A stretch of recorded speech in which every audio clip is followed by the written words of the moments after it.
Ever have an association with I need to create more because when I die, that's what will be left. And ironically, you just lost everything and then you lost everything in the flood. So, nothing is permanent. But I'm just curious if it did make you want to create more because that's what you can leave behind is something you have created.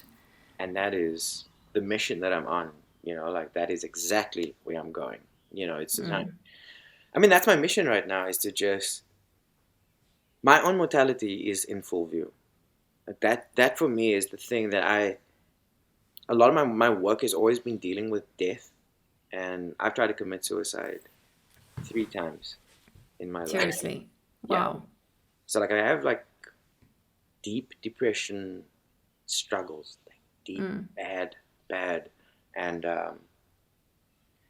so like right now, having lost everything, I don't know. I have it's the first time I feel like a great sense of purpose, you know, and also realizing now that I have a limited amount of time on this earth, and I've got to use it wisely, and every second counts, and that's why I have this new renewed energy within myself to just create and do more and do things at the level that I know I'm capable of, because I'm capable of doing like outstanding stuff. It's just that I think I've always been afraid of that, of leaning into success, because Yeah. always liked being the guy in the shadows. Like I really like functioning in the shadows, like with no limelight on me. I don't like that. Like I love just kind of functioning without that pressure, Yeah. outside opinions. But now I'm just like I'm at a point now where I really don't give a shit about like outside opinions. I'm more about my time on Earth, my legacy, and also just like what am I gonna leave my kids? Like I care about my kids more than anything else right now.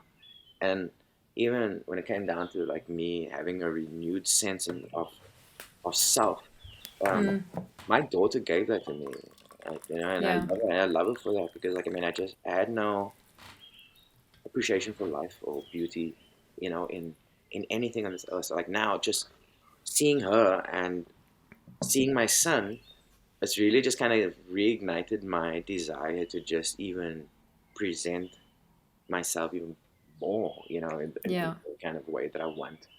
Um, and then the coupling with loss and, all these struggles, and then, being separated from some who I know for 18 years, Yeah. it's, Yeah. it's crazy. It's crazy. So, So tell me, where you talk about the self-loathing earlier, and obviously mm, now you mention, that you've tried to take your own life 3 times. Like, where does that come from? Self to loathe yourself so much, again, when you had so much love. oh, that's the thing. Like, I mean, you don't have conversation, like, then you're gonna build certain distinctions for yourself. Okay. And that's the whole thing about me and the exposure to this and to that. Like, you don't have a community that understands how to even deal with any sort of mental issues, any sort of kind of psychological dilemmas that you might have. The community isn't geared towards dealing with it. So like you have a lot of that just kind of suck it up and just kind of deal with it and just, you know, keep trudging on. So, um, and then you have being, a male as well, pride. You have all of this ego, and communication and being transparent is not at the it's not at the core of how we do things.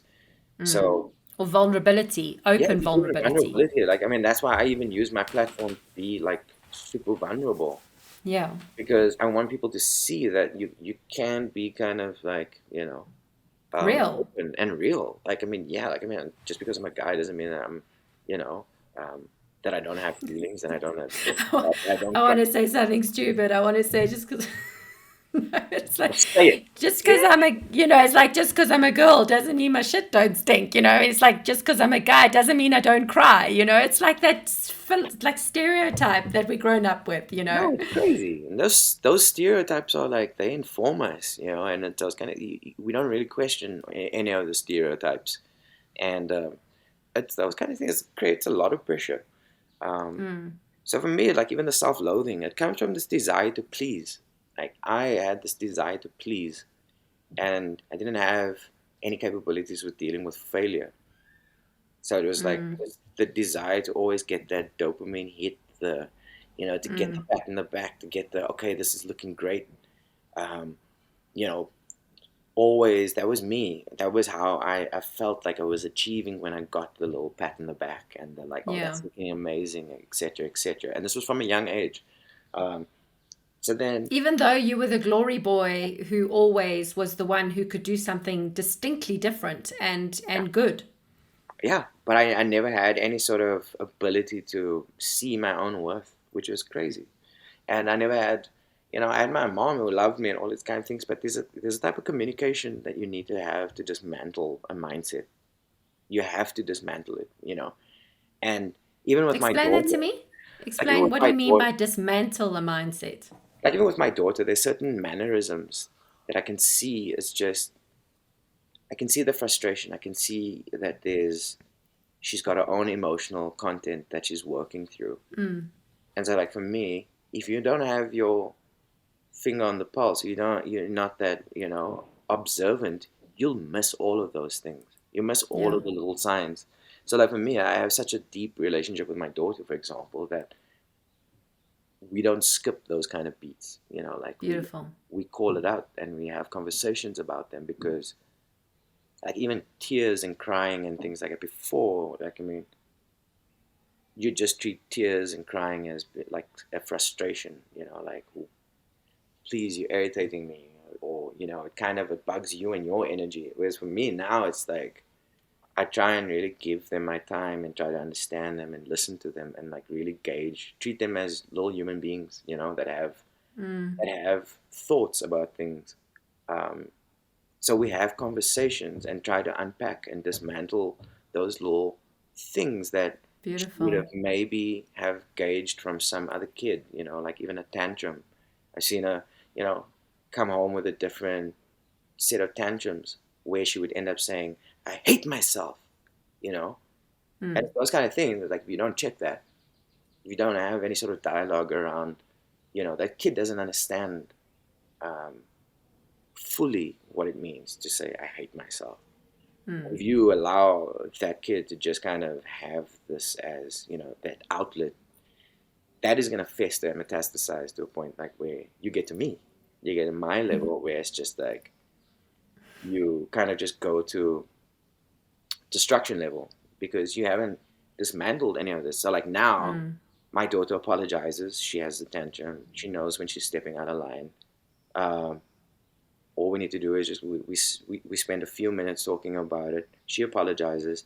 I apologize to her if I maybe came across as aggressive to her. We have this kind of amicable, but like trying to understand each other.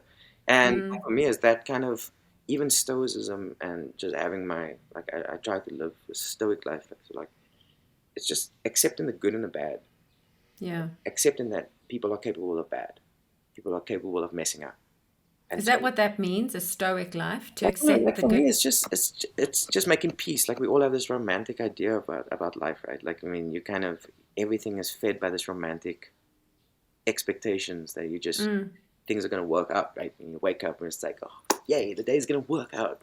Yeah, yeah. And when it doesn't, then you kind of like hit hard with this disappointment. Whereas the way that I wake up right now is like I wake up knowing that people are gonna be good and shitty. And Yeah. whatever is going to come my way, I'm going to be ready for it because I'm not just allowing my only good to come in. I'm allowing the potential of knowing that reality is built on this. People aren't going to just be good, and people aren't just going to be what I want them to be. People are going to be doing what they do.